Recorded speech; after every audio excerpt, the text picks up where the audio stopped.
1988 560 SL Mercedes, 17,000 miles, and yes, those are original miles. If you look at this interior and the carpet, everything in here, this thing, the smell of the plastic still has the new smell to it. No sun damage at all.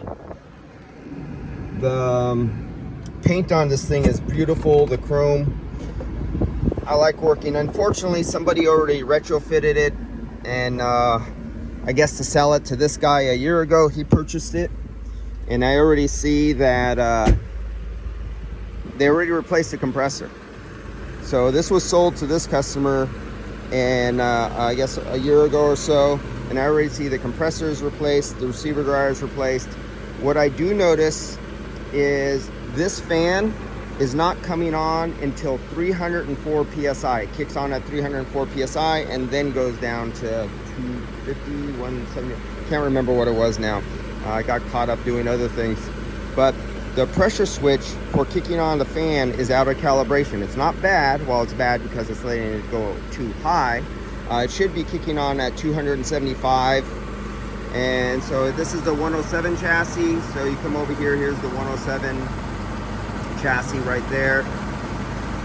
And if it was the 123 chassis or the 124 chassis, but right there, 107, so you match up to 107. What else? That's it. This thing is beautiful. I mean, just the rubber on it, everything. There's no nick, scratch, dents, anything in this thing. This is a keeper. Look at that top. Look at the paint on this. Original paint. There's not a dent ding, there's not a shopping cart ding in this thing anywhere. This is definitely a gem. I like working on it. I wish somebody would not have touched it. It's too bad they already replaced stuff, because it has moisture contamination. I could not get the vacuum down below 1700. Just not going, not happening. And that's what happens when you have those kind of people who do AC repair, do that. Oh, on top of that, they double charge the oil. The compressor's banging. So that's the new compressor in there. It has a knock, knock, knock, and the vibration of the high side rattle. So they threw a compressor on there filled with oil. And I wish I had my little clear glass tube so I could go from high side to low side through the clear glass tube and show you how much oil is in the system. But it is what it is. It's coming out at 43 degrees. I'll put this posting up with this video. I'll put a little posting of the temperature. It's 89 degrees outside right now, and it's coming out 43 degrees out of the dash. So, and it's retrofitted over to 134.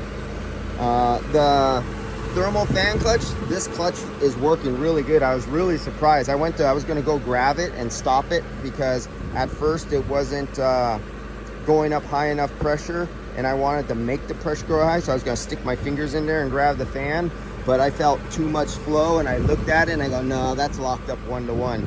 If you ever make that mistake and stick your fingers in there when they're locked up 1-to-1, you be one sorry Charlie.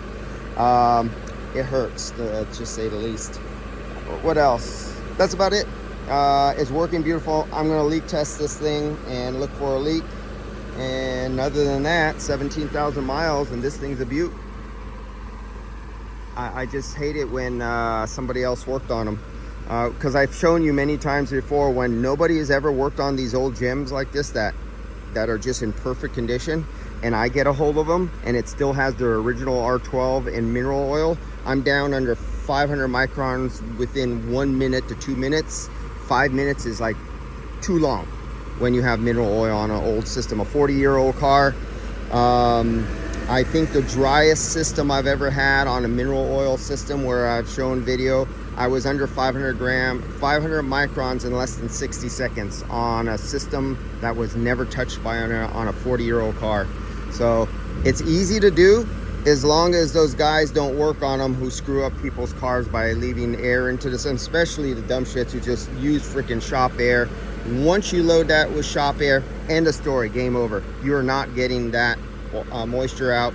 And if you're just leak testing and you leave the original receiver dryer in after using shop compressed air, the desiccant is no longer, basically is no better than just rocks. That's its only purpose after you do that. See you guys later.